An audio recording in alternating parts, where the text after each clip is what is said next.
Look who walked in the door, Deb Cole, social media expert, business coach, the first author on Twitter. She wrote Twitter Revolution.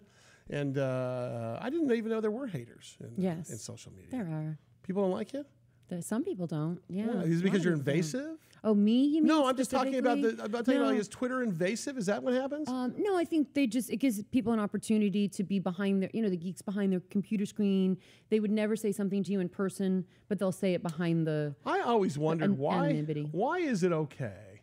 Why is it okay for people to behave a certain way online that they would never behave? Yes, because they're afraid in person. It's that sizing people up, will they hurt me? Will they do something? There's no way you can get rejection or an argument in person. They can just say whatever they say and then walk away.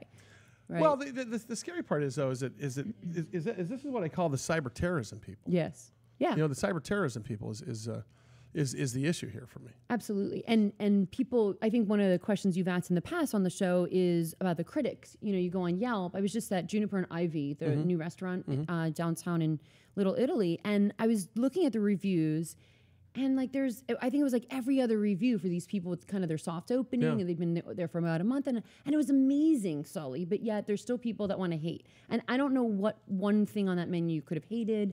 The atmosphere was great. The people were great. And I'm like, people are they just like being the critic. And I think they get attention. So I think they do it for that. I think they do it because they're miserable, and if they can take other people down, it's like crabs in the bucket. Someone tries to get free and they yank them down. So I think it's them, right? It's not you, it's them. The other thing that gets me is this, what I call cyber terrorism, and that's the Yelp thing. Yes. Yelp is a hitman. I'm not a big fan of Yelp.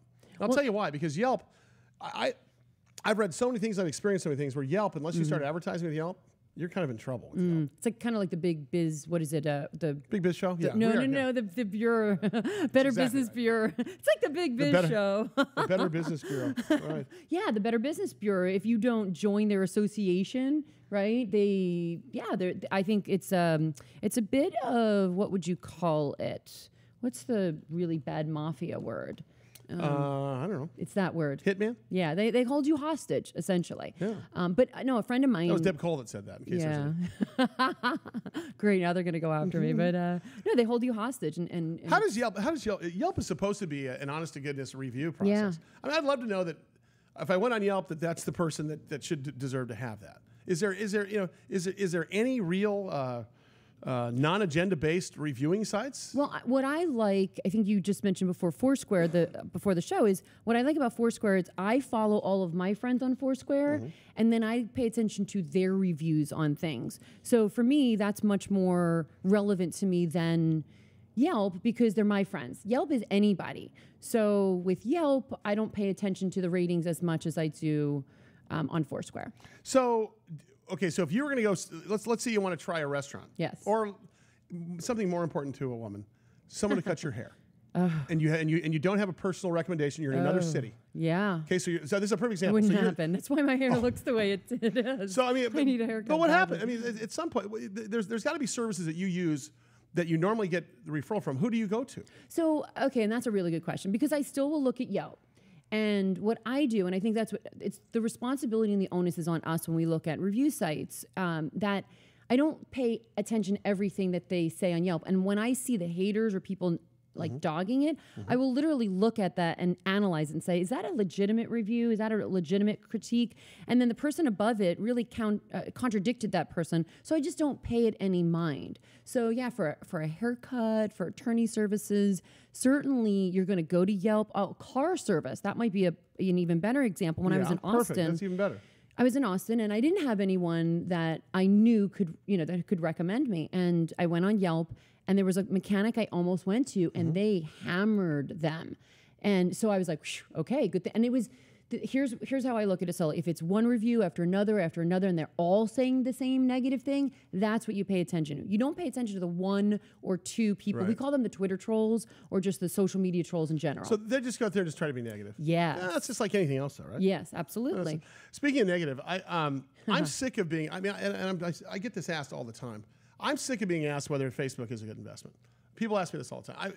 I went on every single news show in this country before this the IPO came out. And so to put it to an end of the wondering here goes, I think it's a horrible investment. And I'll tell you why I think it's a horrible investment. Facebook used to be about me. It was my page. It was my wall. Right. It was my pictures. It was my friends. Good point. It was. Now it's about everybody else. Right. And specifically everybody else's friends. Right. And the problem is that the updates I care about on Facebook are impossible to find now. Yep. Now, look, I don't want to complain because it's a free service, but as an investment, I have a choice there. Right. The other issue here is it's fascinating when you first join Facebook. Building a brand about you is really what Facebook is. You're building a brand about you and your life and connecting with your relatives. And everyone has run into friends that they want to and didn't want to from high school. But what it comes down to, the problem with it is that Facebook is financially supported by ads. And if you're mainly financially supported by ads, I don't think I've ever clicked a Facebook ad. Oh, really? Not even once. Really? And their click-through rate is abysmal compared to Google, for example. Right. And the problem is that they've got 1 billion users. I just don't understand why. I mean, I don't understand how Facebook could be valued at 100 times earnings.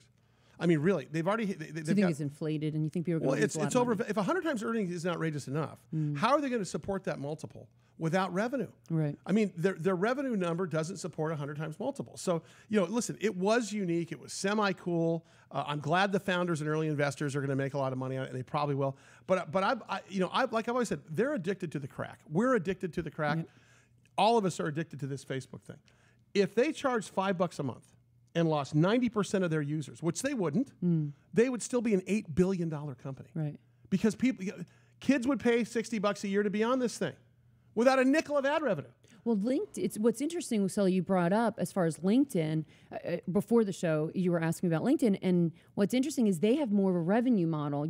People don't realize you can pay $700 a month, Sully, as an advertiser to tap into LinkedIn, and more people are doing that now. So I think that's definitely going to be the way of the future. Right. It's interesting how your prediction of Facebook right now is what people saw from MySpace back in the day. Yeah. And it is possible. And when I look at that, unless Facebook, Facebook either has to kick off the parents or young it up somehow, because the kids are going to find something else. Right. Which is an unbelievable opportunity. Let's face it. Yes. For the next social media person to actually come up with something that offers Snapchat and offers the Facebook experience and offers the music experience and offers the SoundCloud and the SoundHound and everybody else, which all my girls use, and Spotify. Yeah. That's going to be the one. Do they use Spotify? They use Spotify all the time. Do they use the paid service for $10 a month or the? They use a free service. Okay. And the scary part, my daughters are 19 and 20, but the point is that when they were in high school, they were on Facebook the whole time. And I can tell you, they're starting to be disenchanted with Facebook. Right. Yes. That's my nephews talk about the same thing. It's interesting because you talk about how you get reconnected on Facebook. Yeah. I recently got connected in general. My cousin went over to Italy and found relatives that I've never even met before. It'll be the new family tree. Thanks, Deb. Appreciate it. Deb Cole, CoachDeb.tv. Follow her on Twitter at CoachDeb.